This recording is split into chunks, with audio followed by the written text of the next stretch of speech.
écoutez Radio Ma'arif.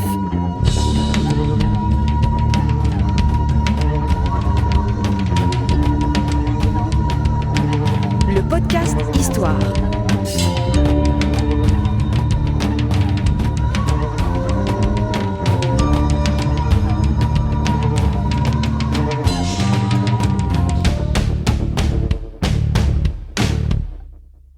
Le podcast Histoire est produit avec le soutien de Maroc Télécom.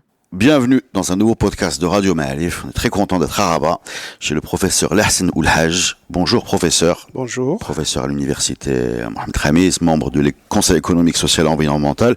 Vous avez déjà fait des podcasts avec nous. Oui. Et ils ont été très écoutés. J'en suis heureux. Alors quand on vient vous voir, on prend un bon petit déjeuner. On arrive avec l'esprit clair, parce qu'on sait ça va être les montagnes russes en termes philosophiques, religieux, politiques, historiques, mais on sortira de cette expérience avec plus de connaissances que quand on a débuté. Soyez remerciés pour cette mission que vous avez accepté de mener pour nous. Merci à vous. Aujourd'hui, vous nous avez proposé de nous emmener dans l'Afrique du Nord pré-islamique et cette Afrique du Nord chrétienne, catholique, et on va parler entre autres du donatisme. Par où on doit commencer ? Alors, je crois qu'il faut le situer. Le donatisme, c'est un schisme au sein de l'Église africaine, à l'époque romaine, et donc situer l'Empire romain en Afrique du Nord et l'Église romaine africaine, les situer. Donc on est dans une Rome catholique, là. Oui, chrétienne, et le donatisme est un schisme au sein du christianisme. D'accord. On est en quel siècle ? Voilà. Alors, il faut rappeler que l'Afrique romaine va de 146 avant Jésus-Christ jusqu'en 486 pour Rome d'Occident. Et puis, il va y avoir la reconquête de Justinien à partir d'Istanbul, de Constantinople, en 531-532, jusqu'à l'arrivée de l'islam. Les Omeyyades. Les Omeyyades, oui, de Syrie. Donc l'Empire romain, c'est à partir de moins 27, de 27 avant Jésus-Christ. Parce que Rome qui a conquis l'Afrique du Nord était une république. Parce que Rome a commencé au 8e siècle avant Jésus-Christ, c'était un royaume, et ensuite c'est devenu une république. Après, c'est devenu un empire. Et puis, c'est devenu un empire à partir de 27 avant Jésus-Christ. C'est César. C'est Octave Auguste qui a été le premier. Et le dernier, c'est Constantin en 1453. Ça, c'est la conquête musulmane d'Istanbul, de Constantinople, qui devient donc Istanbul en 1453. Par Mohamed al-Fatih, c'est ça ? Par Mehmet. Oui. Alors, le christianisme est arrivé au IIe siècle en Afrique. En Afrique du Nord de manière plus large, donc qui englobe Alexandrie, on peut dire que c'est arrivé à Alexandrie en l'an 40. Saint Marc, apôtre de Jésus-Christ, est allé à Alexandrie fonder l'église d'Alexandrie. En l'an 40, Marc était un Libyen, et il a fondé donc l'église à Alexandrie, il a été martyrisé, etc. Alors juste pour poser bien les jalons temporels, quand on dit 40, on compte par rapport à la naissance de Jésus. Par rapport à la naissance de Jésus. Donc il est mort à 30 ans, je pense. 33 ans. Voilà, donc c'est juste après son décès en fait. C'est 10 ans après son décès. Voilà. C'est ça. Voilà. Alors les apôtres se sont éparpillés. Il y a ceux qui sont allés à Antioche en Syrie, Turquie. Il y a Pierre qui est allé à Rome.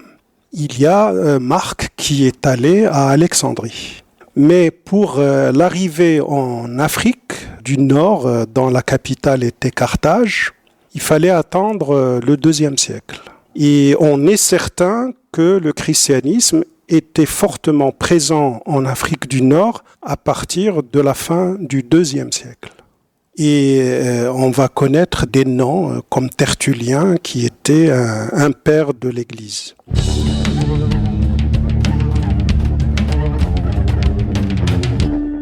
Alors, cette Église africaine qui était la plus développée, l'église la plus développée dans le monde romain. D'accord, donc plus présente qu'au nord. Absolument. Il y avait plus d'évêques en Afrique du Nord que dans toute l'Europe, la Gaule, l'Espagne et l'Italie d'aujourd'hui. Alors, cette église donc était très dynamique, était très importante. Il y a eu plusieurs conciles à Carthage, plusieurs grandes réunions, grandes conférences d'évêques à Carthage. Il y a eu aussi plusieurs schismes à l'intérieur de ce christianisme qui se voulait catholique, qui s'appelait catholique. Catholique, ça veut dire universel. Le christianisme a commencé comme universalisme, comme catholicisme dès le départ. Il est né dans le judaïsme. C'est un schisme par rapport au judaïsme, le christianisme. Et le judaïsme, c'est la religion d'un groupe ethnique. Et il faut être circoncis pour faire partie de ce groupe. C'est les circoncis. Avec Saint Paul, il n'y a pas de circoncision, donc c'est ouvert au monde entier, notamment aux Grecs. Donc c'est universel. Donc le christianisme se veut une religion universelle par opposition au judaïsme qui, lui, s'adresse à une population, à un peuple, à une ethnie, etc. Ce qui explique le besoin de diffusion, quoi. Voilà, donc le catholicisme, ça veut dire universalisme. Et c'est par rapport au judaïsme. C'est qu'il faut le comprendre. Alors évidemment, le catholicisme, le mot va prendre un autre sens 1000 ans après, au tournant de l'an 1000, lorsque va naître l'orthodoxie. À partir de là, le catholicisme, il désigne un peu la religion d'Occident par rapport à la religion d'Orient. D'Orient orthodoxe. Et puis au XVIe siècle, avec la Réforme et l'apparition des protestants. Mais au début, catholicisme, ça voulait dire la religion du Christ. Alors, je disais qu'il y avait plusieurs schismes. Donc, vous avez parlé de deux schismes bien connus, là, les orthodoxes et les protestants. Mais là, vous en oui, mais ça, c'est 1000 ans après. Oui, c'est bien après. Donc, vous allez nous parler de l'épisode 0, en fait. Enfin, celui qui n'a pas... Les débuts. Alors, en Afrique, il y a eu d'abord l'arrivée du manichéisme. On est au IIe siècle de l'ère chrétienne. Mani, c'est un persan dans la région de l'Irak d'aujourd'hui, qui avait créé une religion syncrétique, qui était une synthèse entre le zoroastrisme, le christianisme, le judaïsme, etc. Et ce qui le caractérisait, c'est Dieu du mal et Dieu du bien, et c'est pour cette raison qu'on a gardé comme sens du manichéisme, blanc et noir, etc. Il y avait c'est d'ailleurs souvent une critique quand on accuse une pensée d'être manichéenne, c'est d'être simpliste. Absolument. D'être simpliste. Alors il y avait aussi le pélagianisme qui est né plutôt dans la Gaule d'aujourd'hui, un certain Pélage, un prêtre chrétien. Il y avait surtout l'arianisme, c'est Arius qui est un Libyen d'Alexandrie, qui a créé un schisme très important dont je vais parler par la suite, parce qu'il a couvert toute l'Afrique du Nord, d'Alexandrie et au-delà. Parmi les Wisigoths, il y avait des Ariens. Le royaume vandale était arien. Je vais parler de ce prêtre, ce diacre Arius, parce que par la suite, il va y avoir rencontre de l'arianisme et du donatisme. Alors, le donatisme, c'est un schisme très important qui est né au IVe siècle. Il est né en 312, on va en parler. Et l'arianisme est né à la même époque, 4e, 5e. Alors, le donatisme est né au IVe siècle et il va rester, on va en parler encore au 8e siècle. Donc, on peut dire que c'est un schisme très important qui a divisé l'Église africaine durant 3 siècles. Et il va connaître des prolongements dont je vais parler même après l'arrivée de l'islam. Alors, Donat, c'est Donatus en latin. Donat, des fois, on a l'impression que c'est un nom commun et non pas un nom propre. C'est-à-dire une fonction. Oui, c'est certains prêtres avec une fonction donnée. En tout cas, il y a 2 grands donates qui sont liés au mouvement du donatisme. Il y a un donate de Numidie, qu'on appelle donate des cases noires, et il y a un donate de Carthage. Et ce donate de Carthage est appelé donate le Grand. Donatus Magnus. Et on est autour de 312-315 pour les deux donates. Alors retourner un peu à l'arrivée du christianisme en Afrique du Nord, cette arrivée a été facilitée par la présence de colonies juives, très importantes, en Afrique du Nord.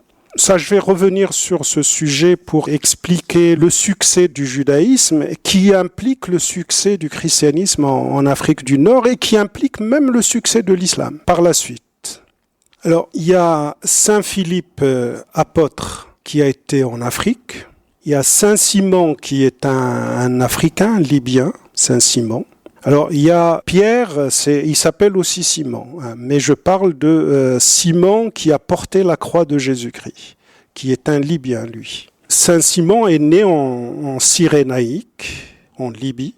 Saint Pierre, qui était à Rome, qui s'appelait Simon hein, au début. Hein. Son vrai nom, c'était Simon. Il est à Rome dès l'an 42, mais il a visité certainement l'Afrique plusieurs fois. Et puis, ces apôtres sont morts en 80, en 70, etc. Excusez-moi, je vais dire ce que tout le monde pense là, en écoutant ce podcast. C'est qu'en fait, on a grandi avec l'évidence d'un nord chrétien et d'un sud, je parle de Méditerranée, musulman, que d'entendre parler de Simon, libyen, qui porte la croix de Jésus, nous semble complètement, on a l'impression qu'on est dans une réalité soit oubliée, soit parallèle, soit que vous délirez. Je le dis tranquillement. Oui, Parce qu'il y a une évidence dans le fait qu'un chrétien est blond et habite au nord, et que le sud, donc la Libye, puisqu'on parle de Libye, ne peut pas s'appeler Simon et ne peut pas avoir porté la croix de Jésus, et encore moins être libyen. Voilà, il n'y a rien qui va dans cette affaire-là. C'est des questions d'habitude. Vous certifiez ce que vous dites, j'espère. C'est des questions d'habitude. Quand on est habitué à une phonologie donnée, on se dit qu'elle est naturelle et qu'on abandonne la phonologie d'avant, etc. Ça me permet de poser une question liée à cette histoire. On a un empire romain qui s'étend des deux côtés de la Méditerranée. Oui. On a un empire romain dans lequel évoluent ces gens qui portent la parole de Jésus-Christ, c'est ça? Et on a également dans cet empire romain des populations qui sont pas forcément romanisées. Vous voyez ce que je veux dire? Alors, est-ce que l'influence du christianisme s'arrête en milieu urbain, Carthage, etc., ou est-ce que ça va sortir de là pour attaquer C'est parti très loin, l'influence, jusqu'au fin fond de l'Afrique du Nord. Hein. C'est certifié, là. L'influence était très grande et partout, vous avez des gens qui étaient de culture romaine, latine. Chrétienne. Absolument. Chrétien par la suite, oui. D'accord. Et tout ça, c'est très lié aux colonies juives qui se trouvaient un peu partout, hein, depuis longtemps. Il ne faut jamais perdre de vue que le christianisme est né au sein du judaïsme. Oui, bien sûr. Alors, Tertullien, qui est né en 150 et mort en 220, était un théologien connu, très connu, et qui parle de l'existence en Afrique de coutumes apostoliques. Dans ses œuvres, notamment l'apologétique, et ses attaques contre les Juifs et contre les différents schismes de l'époque, qui témoignent de l'existence des colonies juives, etc. Alors on a la preuve d'existence de chrétiens en Afrique. Depuis 180, il y a eu un martyr très important de ce qu'on appelle les Silitains, qui ont été martyrisés. Alors, il faut dire que le christianisme est arrivé dans une Rome qui n'est pas chrétienne. Bien sûr. Et donc, la réaction de Rome officielle, c'est la persécution des chrétiens. Parce que c'est des gens qui sont considérés comme des hérétiques par rapport à la religion romaine. L'usage courant du latin dans l'Église est une affaire de l'Afrique du Nord. C'est Tertullien qui a créé le vocabulaire et Saint Cyprien, c'est lui qui a introduit la prière en latin, etc.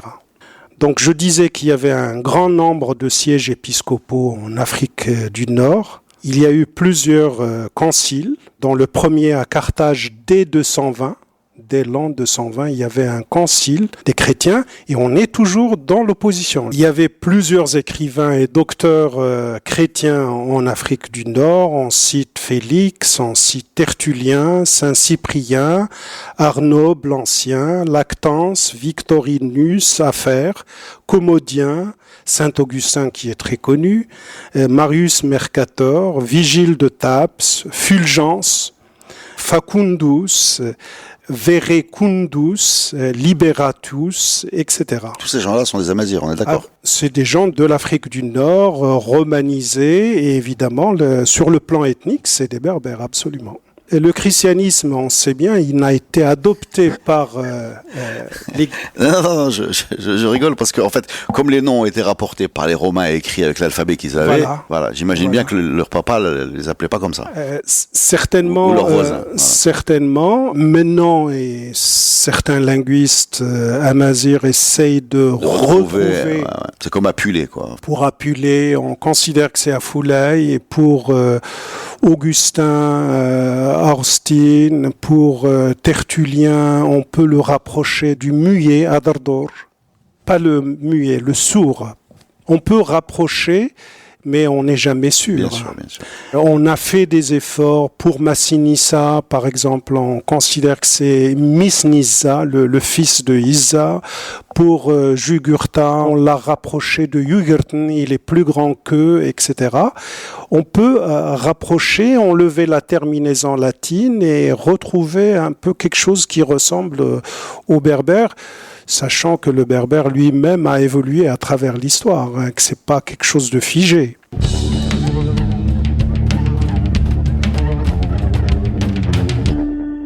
Le christianisme n'a été adopté par l'Empire romain qu'en 326, au IVe siècle. Alors, je pose une question. Quand vous dites l'Empire romain adopte le christianisme, oui. Est-ce que ça veut dire que l'empereur romain est chrétien? C'est Constantin s'est converti au christianisme. Voilà. Ça veut dire, parce que sur les relations entre l'État et la religion, est-ce que ça veut dire que l'État est chrétien? À partir du moment où l'empereur se convertit et qu'il impose le christianisme aux autres, là, l'empire devient chrétien. Est-ce que ça veut dire, par exemple, je pose des questions très précises, qu'un mariage de deux citoyens de l'Empire romain devrait être un mariage chrétien? À partir du moment où la religion officielle est le christianisme, absolument. D'accord. Alors, donc, avant 326, il y avait plusieurs vagues de persécutions des catholiques africains. Alors, il y a eu des persécutions, on le sait maintenant, on a des preuves, dans toutes les grandes villes de l'Afrique du Nord, de Carthage jusqu'à Tanger. Il y a eu des martyrs un peu partout, des chrétiens qu'on persécutait et qui finissaient par être tués par l'Empire romain, par les responsables ou les autorités locales de l'Empire romain. Au IIe siècle, il y avait 52 martyrs. Au IIIe siècle... Quand vous dites un martyr, c'est un massacre en fait, concrètement, ou c'est un mort, ou c'est plusieurs morts, ou c'est une rafle, c'est une grande opération? C'est quand le chrétien qui est dénoncé, il est chrétien parce que, en fait, comme on est dans l'opposition, la religion est pratiquée de manière clandestine. Mmh. Et quand on découvre quelqu'un, on dit que celui-là est chrétien, il est torturé pour avouer, pour abjurer. Et au cas où il refuse d'abjurer, il peut aller jusqu'à être tué. Oui, c'est des persécutions religieuses. Oui. Mais quand vous disiez 52 martyrs, c'est-à-dire qu'ils sont répertoriés. Des gens qui ont été tués. Voilà, on a les noms, etc. Okay. Alors, il y a eu 429 martyrs au IIIe siècle. Au IVe, on dénombre 64. Et sous les Vandales aussi, il y a eu au Ve siècle plusieurs milliers de martyrs. Alors, la persécution a été particulièrement violente sous l'empereur Dioclétien, et notamment en 303-305. Alors Dioclétien est né en 244, il est mort en 312. Il a régné entre 284 et 305, dans le cadre de la tétrarchie à trois qui ont pris le pouvoir après des troubles dans l'Empire romain. Alors avant Dioclétien, il y avait l'empereur Carin Et après lui, c'est Galère qui a succédé à Dioclétien. Alors, cette vague violente de persécution a produit ce qu'on appelle les lapsis. Lapsis, c'est pluriel de lapsus. Et lapsus, ça veut dire un chrétien qui renie son christianisme, qui renie sa foi. Renier sa foi, c'est commettre un lapsus. Et ceux qui ont commis des lapsis, c'est le pluriel de lapsus, on les appelle les lapsis. Alors, il y a 5 manières de renier la foi. Il y a ce qu'on appelle curificati, c'est brûler de l'encens pour honorer les dieux païens. Si tu n'es pas chrétien, alors brûle l'encens pour honorer les dieux de Rome, non chrétiens. Ouais, Vénus, Neptune. Voilà.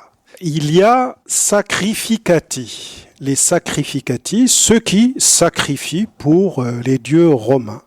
Il y a libellatici, c'est ceux qui reçoivent un billet des autorités impériales qui dit qu'ils ne sont pas chrétiens. C'est un billet et ça s'achetait. Une attestation, quoi. Ça s'achetait, on achetait un billet pour dire, voilà, moi je suis pas chrétien, je suis... C'est un certificat de non-chrétienté.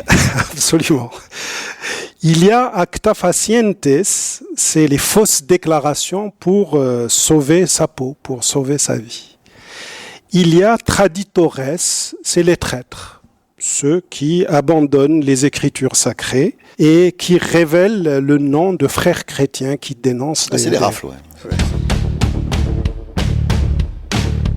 Alors après, ces gens-là qui ont commis des lapsis, des lapsus... Des reniements, disons. Ouais. Voilà, par la suite, l'Église, est-ce qu'elle va les intégrer, les accepter, les réintégrer ou non ? Voilà. Une fois qu'elle a vaincu. Même avant, il renie sa foi, il échappe à la mort de Rome, des autorités romaines, et puis il veut retourner à l'Église chrétienne. Alors, est-ce qu'il peut être réintégré à nouveau ? Réhabilité. Réhabilité. Alors, la question de la réhabilitation a posé problème. C'est elle qui est à l'origine du donatisme. C'est que Saint Cyprien, qui a vécu entre 200 et 258, qui était un évêque de Carthage, de l'Église africaine, dans l'opposition, au sein de l'Empire romain. Saint Cyprien considère que les lapsis peuvent réintégrer l'Église, mais après une sérieuse pénitence. Qui consiste en quoi ? Alors, la pénitence, c'est qu'il faut qu'ils soient rebaptisés et puis qu'ils subissent des tests de foi chrétienne, etc. Ça préfigure un peu l'Inquisition qui va avoir lieu... Ou le procès stalinien. Absolument. Du trotskiste, non, si. Absolument. C'est-à-dire qu'il faut peut-être se dresser devant les fidèles qui vont Il faut être convaincant, quoi.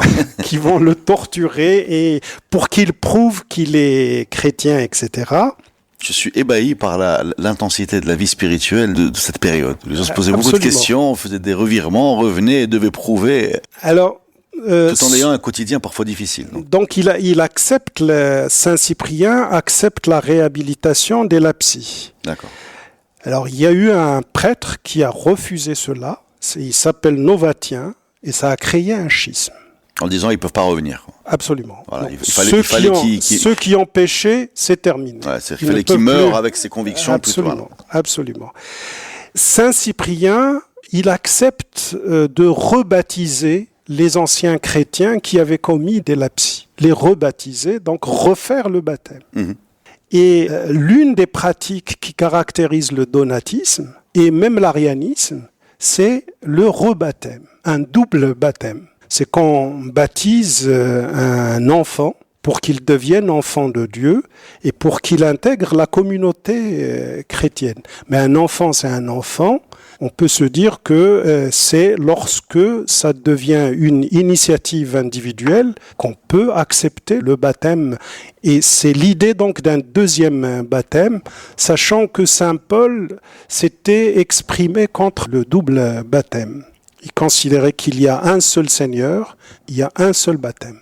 Là, Saint Cyprien considère que on peut, après pénitence, rebaptiser l'ancien chrétien qui avait renié sa foi et l'accepter à nouveau dans la chrétienté. Alors, le mouvement des donatistes, justement, est né sur ce conflit. C'est qu'ils refusaient les sacrements qui sont délivrés par les évêques qui avaient failli. Ce qui avait été rebaptisé. C'est-à-dire, celui qui a renié et qui est revenu n'est pas validé. Voilà, on ne peut pas accepter leur sacrement, ce qu'ils décident, et c'est ça qui a créé le donatisme. Donc c'est né en Numidie, et puis Donat a refusé les décisions de Mansurus, qui a été nommé évêque à Carthage, qui avait ordonné un prêtre qui avait failli dans le passé, et donc on refusait la décision de Mansurius en Numidie. Et cela a créé un schisme et Donat a été suivi par 70 évêques pour refuser d'ordonner prêtre quelqu'un qui avait failli dans le passé. Et plus que cela, ces 70 évêques avaient élu un évêque concurrent de l'évêque qui a été nommé. Et à la même époque, il y avait une révolte en Numidie des Circancélions, des gens qui rôdaient autour des celliers de blé parce qu'il y avait sécheresse, il y avait famine. C'était un mouvement social, une révolte sociale. Et ces gens-là se sont mélangés avec les donatistes. Ça a donné une force sociale au donatisme très, très importante. Merci professeur pour cette première partie. On a compris donc les origines du donatisme, à la fois mouvement religieux, mouvement social ou politique, qui va recevoir la condamnation de l'Église officielle et qui va être donc le premier schisme. Mais ce n'est que le début de l'histoire. Il y a une deuxième partie qui arrive. Restez connectés la semaine prochaine pour la suite de ce podcast. Merci.